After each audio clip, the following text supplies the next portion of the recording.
the whole backup thing. Do backup in the cloud, do backup in a hard disk underneath your bed. I don't care. Just do backup. Totally.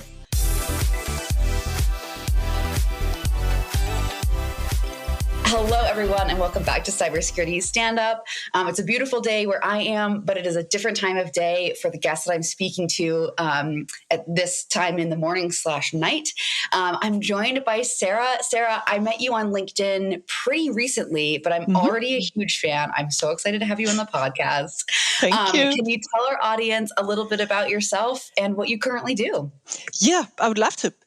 So I'm the CISO, the Information Security Manager in an amusement park. Isn't that crazy? Yeah. Yes.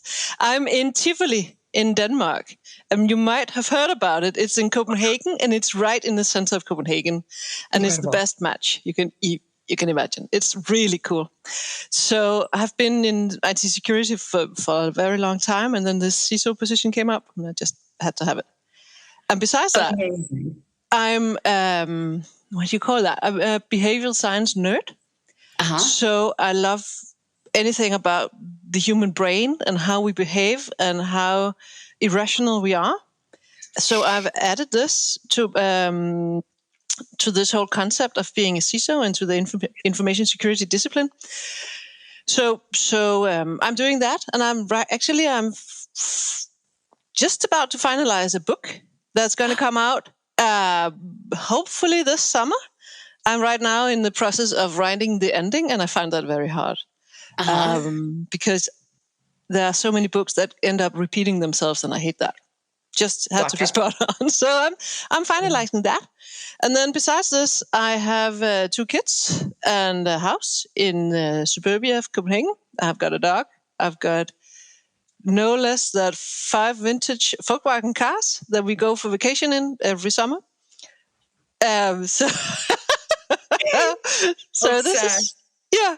So that's my life. I do speaks at all kinds of conferences, and I jump into podcasts whenever I'm allowed, because I think that, information security and how the human brain functions is the most exciting topic. Incredible. I love it. So I feel like you've just given me 17 podcast episodes to individually dive into, which is so exciting. Let's start with, I have to know what your background is in. Obviously, you've been in IT for how many years, but how did you get to where you are? Oh, that's kind of, that's a long story. But I started up in studying to become a librarian. Okay. Yes. And I was just like, I'm not going to be a librarian, but I loved the studying part of it. And then I ended up doing databases, and then, search languages, the and or not thing, and ended up looking into usability. And, why does this, then there was this thing called WAP phones at that time, and it didn't really work. And why doesn't it work? And I ended up writing my master's on Google's algorithm. Okay, cool. And then things kind of changed, and I was a student's help in a large medical company, and I called the help desk and said, I don't know anything about IT, but I'd like to try, and they hired me. Wow. And then I started up in IT support, got into IT operations and doing all kinds of traveling, doing patching and stuff. And then I ended up doing, taking over projects that were kind of finished. And the project manager was like, here you are. And then I found out they were not finished at all. And I thought I could do that better. And I became a project manager, got into program management and did quality programs. And, quality security, someone told me it's the same. And I ended up being headhunted to a large size security program. And I haven't looked back since. Been doing security programs, been doing risk management, security awareness, all kinds of change management, implementing ISO standards, stuff like that. Heading the GRC team in a big Danish transportation company. And then there was this position in Tivoli, and I was just like, that's me. So I called them and told me, you don't have to look any further. I'm the woman you need. And they hired me, and I've been there for 2 years now. And What is your current role like? I mean, you mentioned it's an amusement park. Do you get to be on rides every day? Are you stuck in an office? What are the details here? so it's crazy. Being in an amusement park in Denmark, because we have crappy weather in the winter, so it's closed right now. And we have this situation where I have no less than 70 different kind of people roles in my company. So I have anything going from 8-year-old kids playing the trumpet and the drums in the Tivoli garden. We have this little band, and we have a ballet school, we have a hotel, we have the amusement rides and the OT and all of that stuff. We have the whole event thing. We have a concert hall, all kinds of concerts, all kinds of theaters. We have I think around 40 restaurants. We have all kinds of crazy stuff, and we even have zombies, and that's the coolest part. We have a scary house. Cool. So the building I'm in is a 200-year-old castle. So I'm sitting in this old building, and it's really old, and nothing can be changed because, the historical value and all of that. So it's very warm in the summertime. It's very cold in the wintertime.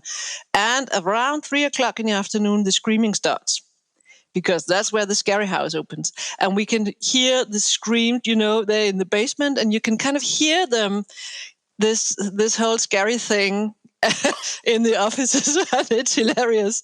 Then we know what time it is. At 11, the park opens, the kids start, with the candy floss and the popcorns and the amusement rides, and then at 3:00, the screaming starts, and it's a clockwork. It's so much fun. I love that it's clearly a fun thing, but gosh, that sounds like the start to a horror film. Every day the credits roll, and you're like, great. But it's so much fun because how do you preach IT security to a zombie? We have actors being zombies every day.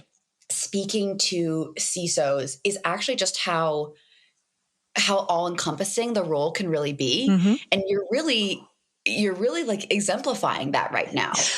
I mean, I think a lot of folks think of the CISO role as kind of like the head honcho, talking with the board, and that's kind of it. But you're sort of directing your DevOps, but you're talking about physical security. You're talking about giant program management that is years long, that is seasonal, that's really integrated into the whole park operations.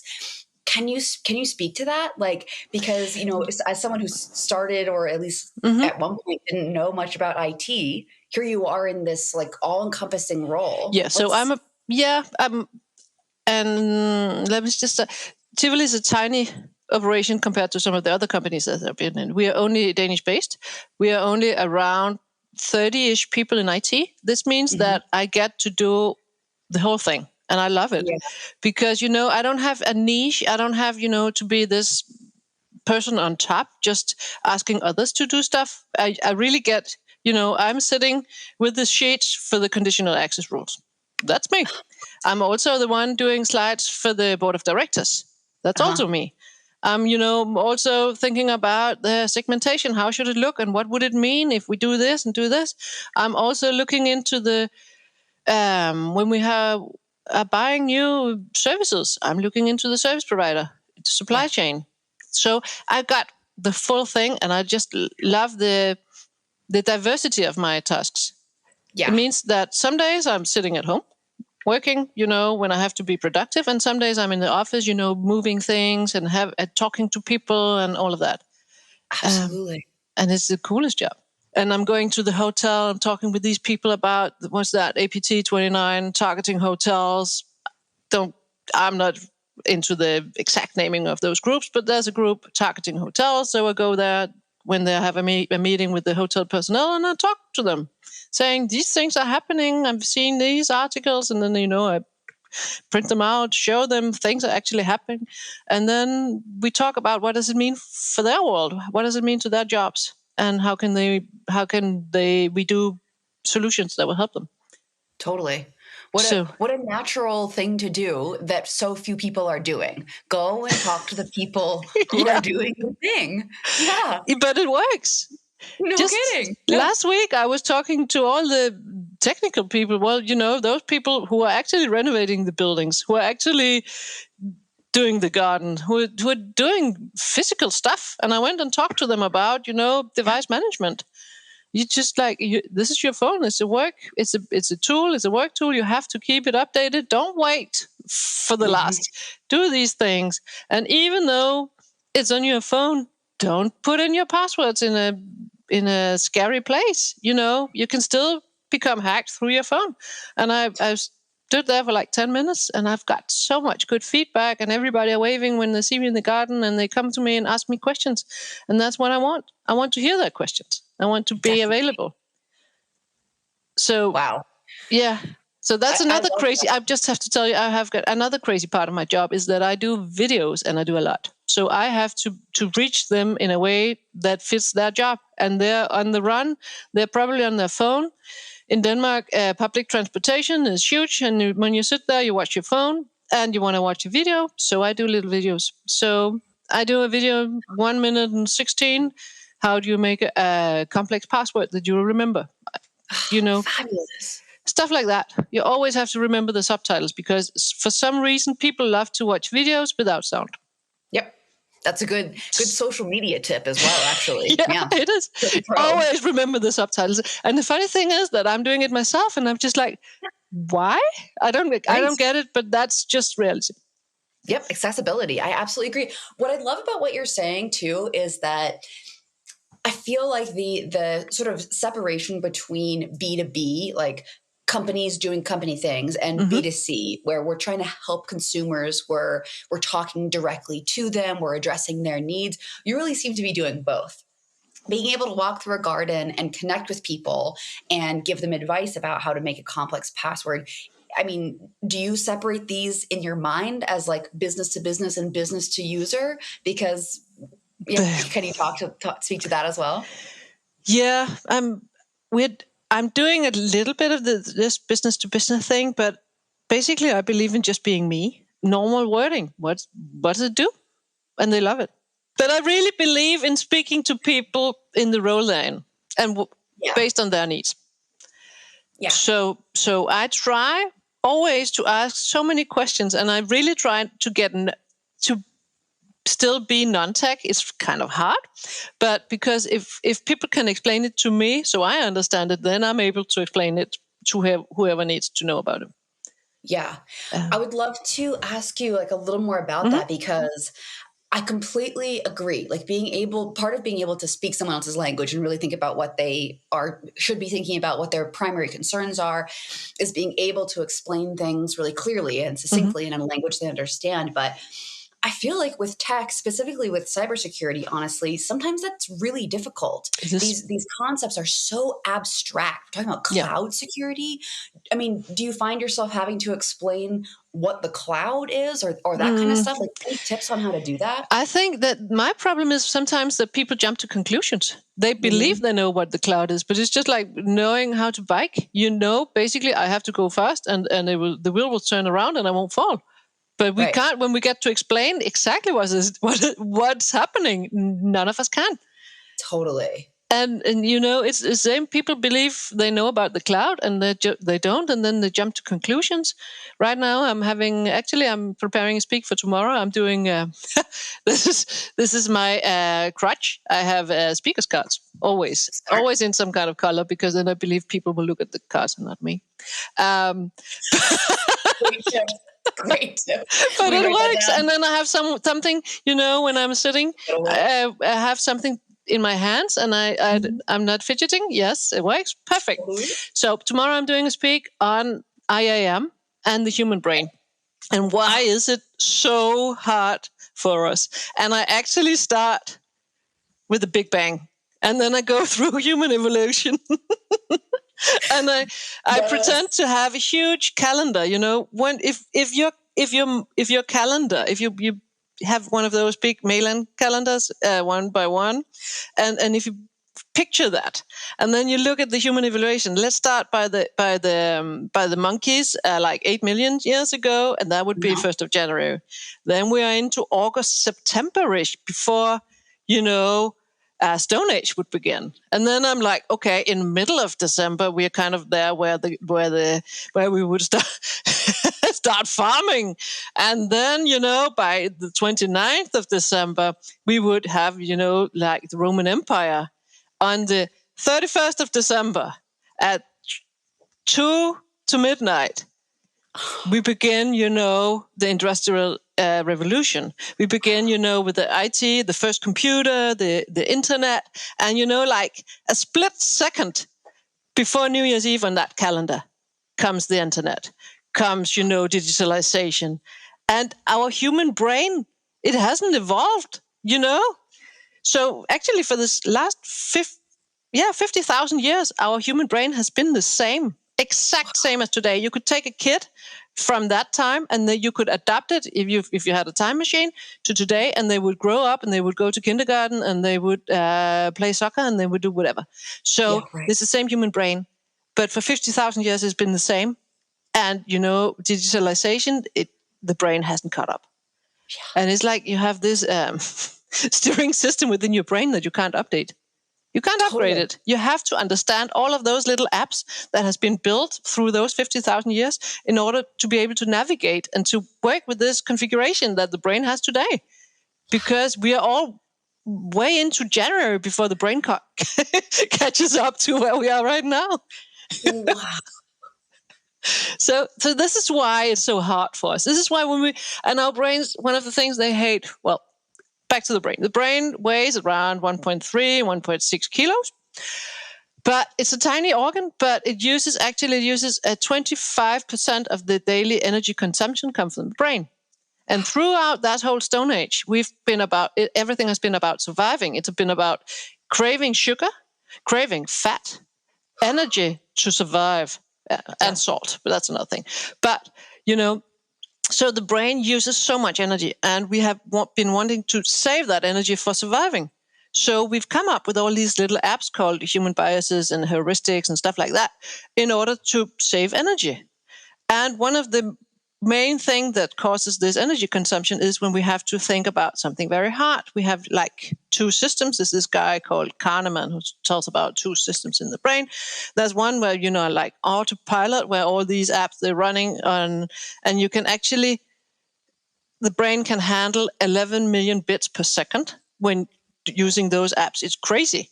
But when you are in the other state where you have to think about things, where you have to be rational, where you have to, making long-term decisions, it can handle 44 bits per second.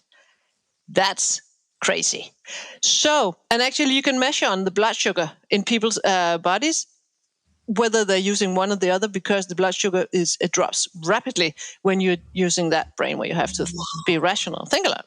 So, looking back to IAM, is that complex? Yes. Is that energy consuming to just try to grasp the difference between IAM, IDM, and IGA? Of course it is. So, and then when you try to tell that to that HR person who really doesn't care. Yeah. They're there to develop the employees. They're there to be the hiring manager and all of that. They're not there to understand that if you type in this data wrong, then things will go wrong when we enter these things and when we have to grant accesses and stuff. They don't care about birthright roles or whatever, privileges. They don't care. Yeah. And that's because their brain is not ready for it. And their subconscious brain just wants to save that energy, and they just don't care. Tell me how you have learned so much about the human brain. First of all, how do you have time? Second of all, how did you, this is amazing. And I can see immediately how this kind of, in-depth understanding of biology, but also of human evolution and sort of a sociology can feed into your role. But how did you amass this kind of? Well, it started when I started as a security awareness manager. I have started out by doing things wrong, to be honest. So yeah. yes, that was. So I was handed a code of conduct for information security, and I was told to update those 12 rules in the code of conduct. Okay. I did, rolled it out, did a nice e-learning, and nothing happened. And I was just like, ooh, I told you, why don't you do stuff? And they didn't. And I was just like, And then I found out there was a course in behavioral design. And I was just like, behavior, this is something they know things, but they don't do them. So I ended up taking this course. It was like 6-month course. And I got an agreement with the job I had that I was allowed to do like 2 days a month to do this. And I did it, and it just started. It kickstarted. I have, books and books with all kinds of unleash your primal brain, stuff like this. Is crazy. This one is called Købehjernen. It's about the buying brain, and it's about neuromarketing. Stuff like this, and it's amazing. And neuromarketing is gonna revolutionize information security. I'm actually sure, because they can actually measure what people will choose to what they will buy, which button they will press before they even know that themselves. Actually, you can measure that the human brain has already made the decision before our conscious mind. So it's crazy. So whenever we get this engine and we can predict how are people going to use these systems, we can predict, are they going to use it in a safe way? And security ingrained is going to just be something completely different. Wow. That was a detour. Sorry. Oh, it's so interesting. I mean, I've genuinely never heard the term neuromarketing. And talk about a field that makes sense that people want to know about that. Perfect intersection of science and money, and power systems. Like, absolutely know why it exists, but haven't even encountered that term.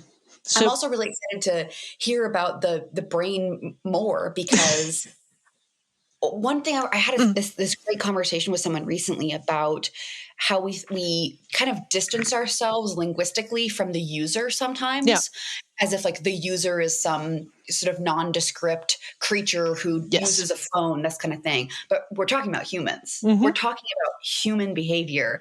And as you say, if our brains haven't evolved at all for 50,000 years, that is probably the most important thing to be studying, right? Yeah, I believe it is. And also I have, I'm a fan of, I put the book in another place, a guy called Christian Hunt. He's just written a book called Humanizing Rules. And he has this saying that all risks come from human behavior. Either they're caused by someone doing something they're not supposed to, they click a link, or they send the wrong thing to the wrong person, or it's done by something not doing what ways they were supposed to, patching that vulnerability, segmenting that network, all of that. So any risk is human risk. And I really don't believe in this whole human risk thing. I believe the term should die, because every risk is human risk. If everybody in the world just held their hands 20 centimeters above the keyboard, we would have, a little nothing happening. All the auto thing will happen, but nothing will happen. If the hackers don't hack, and if we don't do, nothing will happen. All risks come from behavior and from human behavior, and we need to address that. We need to talk to those people who does things they're not supposed to, but we also need to talk to those who doesn't do what they're supposed to do. Yeah. And from a behavioral viewpoint, to get people to stop doing something and to get people to start doing something, they're two different things. Yeah. But I've created a model that I'm using for risk management on how you can kind of attach to your risk management model that you have today. And it basically tells how do you analyze, how do you make an analysis of the behavior, the risky behavior. And it's just, I'm looking into this right now, and I'm testing it, the sanity of it. So you're welcome to, pull me down. But the idea is that whenever you have a risk scenario, and you would have, a lot of them in your risk register, you have a risk scenario. Let's take phishing, for example. It's very, common. We all work with phishing. So if we have a user group who are clicking links, That's the risky behavior. That's the behavior that we want to stop, of course. But the idea is to ask ourselves what would we have them do instead. We would like them to report. Let's say we want them to report the phishing email instead. There are all kinds of good reasons for doing that, but we want them to report. Then we come to this, the $100 question, and I think that we ask too little. This is a question we should ask all the time. Why don't they do it today? So, and this is where the analysis starts, because there are all kinds of frictions causing them not to do it. One friction could be because technically they can't. That would enter a mitigation into your technical security program. That would be implementing some kind of fish button that they can press to report the mail. But it could also be because they don't know. Then we have to address that by information. It could be because they don't know how. Then we have to train. And this is one of my things that I always say: don't train people who already know. Don't inform people who already know.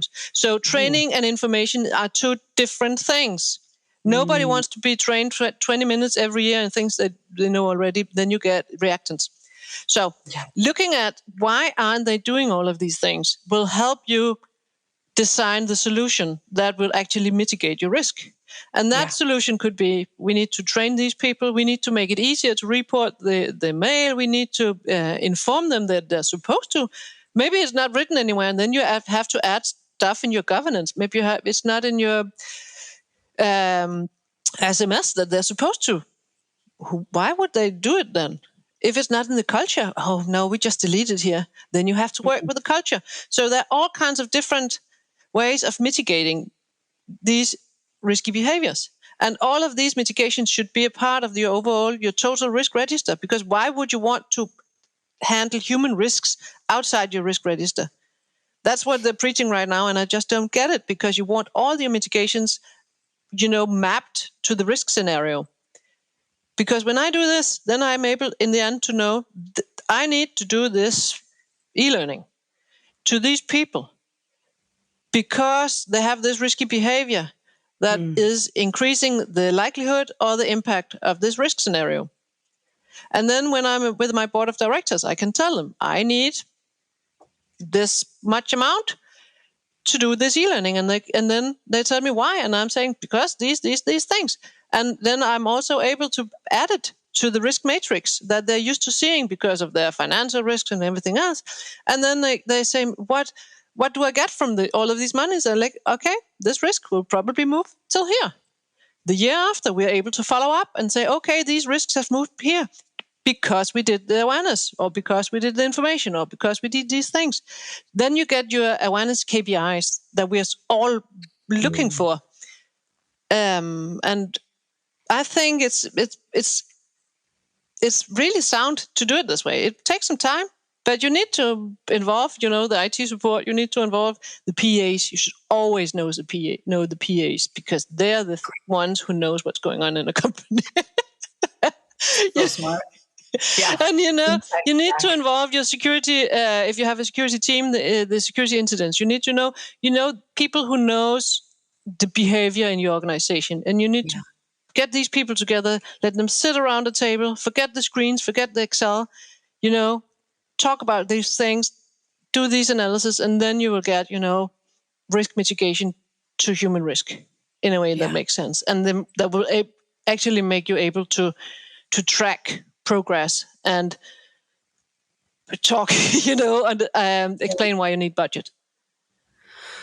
So useful. I mean, for me, that was useful information. And for folks who are listening, who are like aspiring CISOs or already CISOs or in similar positions, that is going to be incredibly useful progression of how you can, because it sounds to me like you're changing something either from the top down or bottom up. I'm not really sure which direction. It's something systemic that you're changing. Like you're shifting a framework of like how we approach a problem, which is really very useful. Because often a lot of the solutions I hear are either organized at like we need to do X, which is like an existing thing, training, whatever. or it needs to have a tech solution. There needs to be some specific tool that we build. But I really like the way that you're bringing it all the way back and saying, what is actually crucial here? How do we build a solution that is obviously inclusive of people, processes, and technology exactly on top of that? Yeah. And actually also you have the FIT, in Denmark we call FIT the CIA, because if what's important in your company is the confidentiality, then you are able to, prioritize those risk scenarios that are relevant for you first, instead of, just doing one size fits all. I believe in one size fits no one, because it depends on what's the most important thing in your company. And that's when, to all the aspiring CISOs, knowledge of your organization, is key, because if you don't know what to protect, how can you protect it? Mm-hmm. So you need to do those investigations. I have another speak that I'm doing on how risk management. How do you get started, and when is it good enough? 5 steps is basically what you need. So know your critical processes, know your critical systems, know your critical peers. All of those things are key to being a CISO, much rather than being a technical person. I'm not a technical person at all. I have somehow managed within IT for 27 years, but I'm not a techie. But can I ask you about that? Yeah. Because you're actually not the first CISO who I've heard say that, which I find fascinating. Like what? And also, I'd love to hear your thoughts on why we separate those things so quickly. Like, what is technical? What does it mean to be non-technical? What does that mean to you when you say that? And like, why is that relevant for you? For me, I'm not, at all interested in going down to the bits and bytes. Uh-huh. Not really. I have a basic understanding, of how is the whole infrastructure set up, and but how to. I get help to configure my PC. Yeah. It's not. It's just. It doesn't really interest me, and it's okay. So I have, but I'm very good at hiring, and I'm very good at the people skills. So I have a group of infrastructure people that I tell.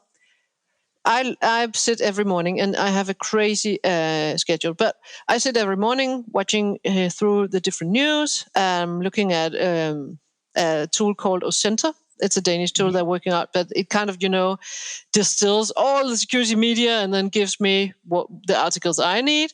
And then I'm looking at CVs. I'm looking at, are there anything disclosed here that matches something in my infrastructure?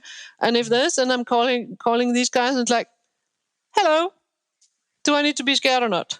And they tell me, we'll look into it. Or they tell me, don't worry, we have this edition, or did have these and these things. And, and it's trust. And I really believe in security ingrained. I believe these guys are the ones who need to know how to secure our infrastructure. I need to set some requirements, and I need to, to ensure they have whatever means it takes to get us at a reasonable level, based on risk acceptance level. And I need to make sure that they understand the risk acceptance level, they understand the infrastructure, and they are have the idea that they are, security ingrained in their mind. So whenever they're doing a new server or exchanging a UPS or something, they think about these things, but they do it themselves. As the developers, they know how to do secure coding, and it's their responsibility. It's my responsibility that they have, the whole context to do it, but it's security ingrained. It's their responsibility to tell me we're going to secure it in this way. I'm not going to tell them how it needs to be secured. Practical question, or kind of like a job experience question for you. How is that different when you've been leading these teams at a really large company as opposed to a smaller one? Because obviously the number of people that you're interacting with really varies. Yeah, I think it's different when you're in a larger team. I've been, last time I was in a team of, I think we were 16. We were 3 or 4 when we started, and we ended up being 16. Wow. And that is quite different, because if you have a security architect, they're very narrow in their viewpoint, and they believe their thing is the most important thing, risk mitigation. And then you have the CM, they believe it's their thing, and and you need to be able to talk and see where they're coming from.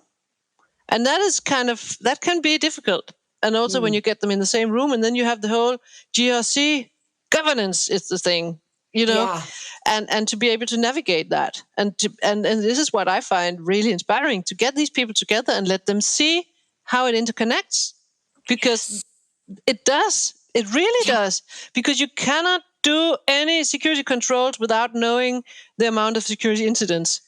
And you cannot do risk evaluation without knowing the security incidents. But you can't set up the alarms in your SIEM if you don't know what's most important thing in the organization and what to protect. And it all comes together. It's just like, it fits so nicely together. And I like that holistic part of my job. This is what gets me going. It's like, okay, when things fit together and you have that, you can map, this is the risk scenario. This is what I tell the board of directors. And then, it kind of, drizzles down, and it has to be in the minds of everyone, basically in the organization. Yeah.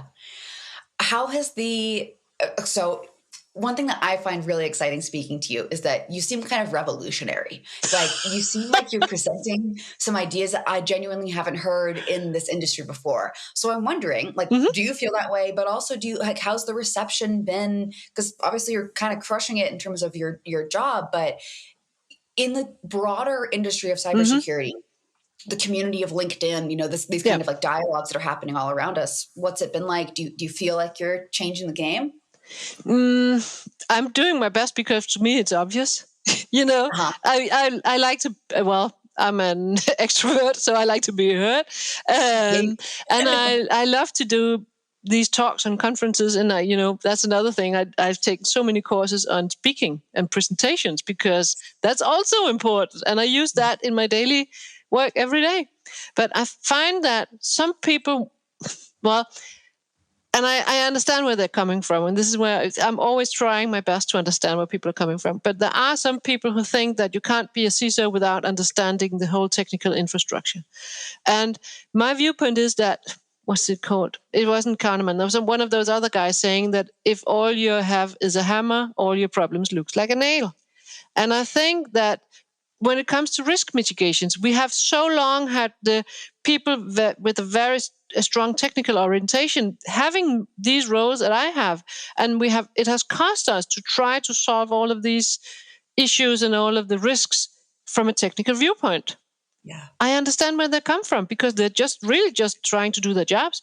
And they try to persuade me right now to understand where I'm wrong.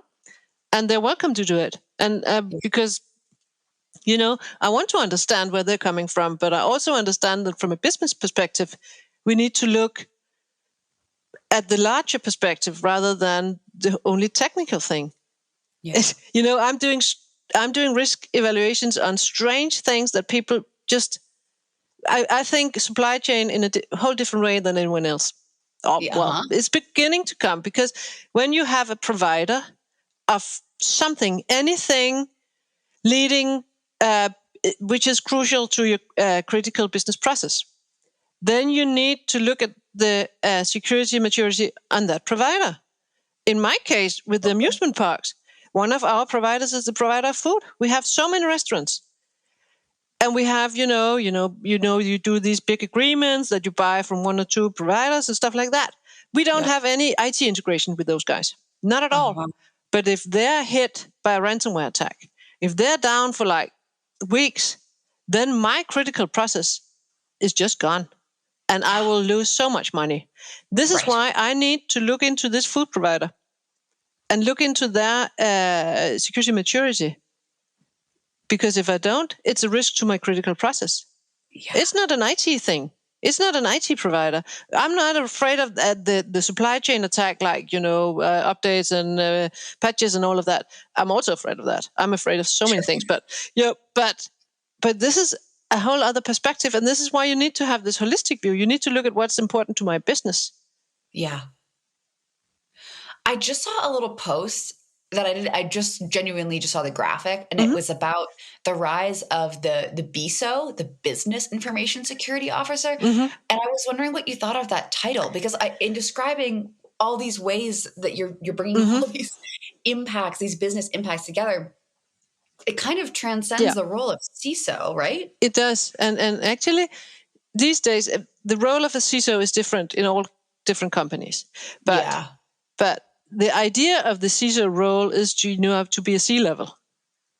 Totally. But it's rarely a C-level position. Well, in Europe at least, it's often placed within IT, being at the best, compared to the CIO, but often is underneath the CIO. And this can give you so many issues when you have to report risks to the IT and, have to go through the CIO and all of that stuff. So I believe the CISO, I think this whole thing about the titles, it's much more important in some organizations than others. And I really, as long as I get to do what I do. I like the idea of the BISO because it says business. And it's the business that we have to secure. If there's no business, we have no jobs. I like that idea.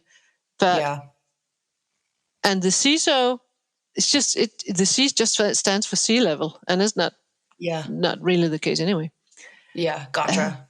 So it depends on the organization and how big it is, and that whole thing. But I like the idea, and I thoroughly believe that the CISO, like my job is right now, I think they are going to become more and more like me, looking at the holistic thing, than they are doing the techie thing.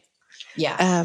Okay. So I have to ask, because you just said that, if you had, when you give speaking sessions, this is a question that you probably get as well, but what's your advice for someone who is listening to this podcast? They hear you describe your role. They have a popcorn brain like yours, that's seeing these integrations. That's like, I love the diversity. I love how to speak all these different languages. I'm talking about myself, by the way. I love the way you've described your role. It's fabulous. What's your advice on how to get to where you are, or at least into a similar role? Well, I think you need to. Well, I would take the holistic view. I would look a bit into the GRC. That whole thing about creating an ISMS, that whole thing about applying risk management. I thoroughly believe, and my book is it takes outset in the risk. Understand the risk, and if you can do risk management, it's a great way to get into this whole thing because then, when you do a risk assessment, you get to know the organization, you get to know the setup, you get to talk to the security incident people, you get to talk to the architects. So if you could get somehow a grasp of this risk, the whole risk management discipline, I think it's a great way to start.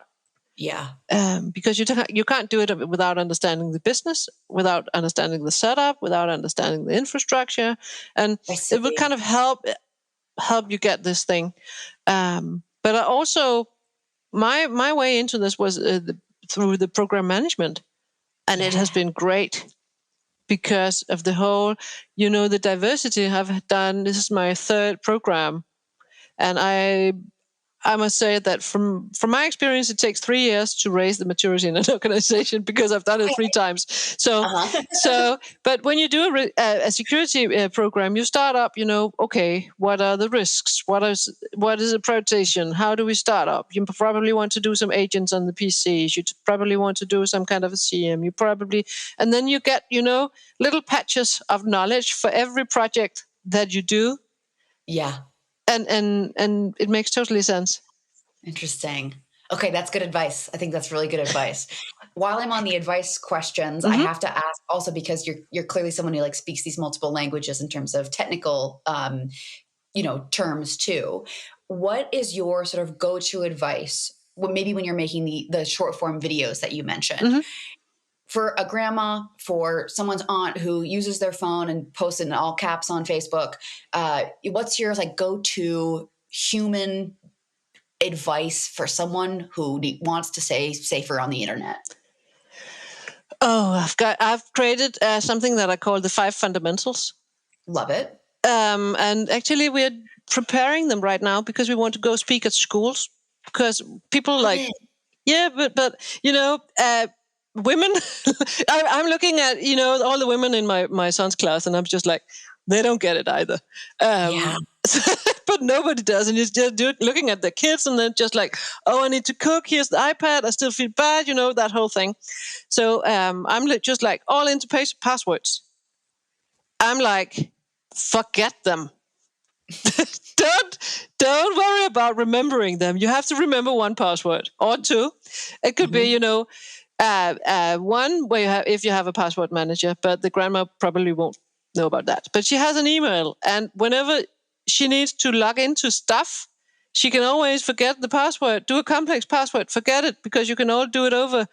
It's just, it's you don't have to remember the password for that pizza guy. Yeah, right. People have, there was this survey and said that people have like 100 passwords. If the places to log in, nobody can remember those. It's just not human possible. And then they will reuse. So instead of reusing, just forget them and then do a new one when you need it. Love that. So forget your passwords, number one. That's the one. Then you have to change your passwords on your devices in your home. That's another thing. That vacuum cleaner you have got down there. Yep. And the smart TV. And maybe the fridge. We have all kinds of things, that needs to change passwords, because all of those standard passwords, they're on the internet, on the dark web or whatever. Oh, yeah. So that's one of this is the whole password thing. And then we have the whole backup thing. Mm-hmm. Do backup in the cloud, do backup in a hard disk underneath your bed. I don't care. Just do a backup. Totally. So, love it. So we have, things like this. And what else is it? I probably forgot, half of it. But we have, the passwords, the whole device thing. Update your PC. Keep it updated. Very simple. Whenever it pops up, update it. Yeah. That's one of the safest ways to do it. Keep your devices updated. So backup, passwords, updates. When is it that we have? Let me see what we have. We have these things that are obvious when we tell them, but install an antivirus. That's the thing. Yep. That's I forgot the fifth one. But we have, those are all good go-tos. Yeah, any one of those. Yeah, so the 5 fundamentals is something that we're developing right now. We're kind of trying to corner it, and then we're doing speaks at school, and talking back to the whole human evolution. Those 50,000 years, everything has been about survival. Mm-hmm. And the people who didn't look at those eyes in the dark and say, "Whoa, scary! Gotta be careful," they didn't get kids. So we are all, through the evolution for 50,000 years, we've been bred to be scared of things that we don't understand, things we don't know. So we're scared of the things that happens in the internet. We're scared about the AI. We don't understand it. Of course we're scared. And this is something that I tell people. It's totally normal to be scared. If you wake up at night, there's like 6 different things that we can think about, and 5 of them are things that can go wrong, that we should have done differently, that we should have said. It's just one of those things about how much we love our family and stuff. So rumination at night, it's totally normal. We're bred that way. It's just like it's in our DNA. It's normal that we're scared about the AI. It's normal that we're scared about all the things that could go wrong on the internet. But it's normal that we're scared about what could happen to our kids. Yeah, another advice is talk to your kid. Sit with your kid and do a family protection thing. If you have an iPad or whatever, do that. Yeah. And then sit by your kids when they're doing this Roblox game or the Minecraft game or whatever, and have them explain to you who each and every person in their friend list is. If they can't explain who that person is, get them out. That's great advice. Do that regularly. They hate you when you do it, but it kind of, it helps understanding also what's going on in that little brain now. Yeah, totally. Oh, that little brain. Oh, that little brain that's been the same for 50,000 years. Exactly. I love it. Sarah, you've been so generous with your time, and I want to be really respectful of it. I have so many questions that I haven't asked you that I want to dive into, but I'm actually feeling like maybe I can schedule you for a part 2 at some point, because I would love to just talk about so much more with you. Let's do that. Yeah. Okay, cool. Mm-hmm. I also, let me give my little outro, and then I want to chat with you more. Sarah, you mentioned that you have a book coming out in hopefully in the summer, and also I know you have a blog. Can you give us a little bit of a where to find you on the internet if people want to connect with you? Yeah, everybody's welcome to connect. I connect, because I want to share whatever I can. I want to help people. I always, have students that I help with their masters and all kinds of stuff. So anyone can find me looking at LinkedIn. Do connect. I'm happy to connect. And also I have the blog that you told about. It's called Secure by Choice, because being secure is a choice. It's not just something that magically happens to you. Securebychoice.com. That I have with a friend called David, who's very much into, using your own data and getting wiser on that. Mm-hmm. Love it. Fabulous. Okay. Thank you so much. And we will see you next time out in cyberspace.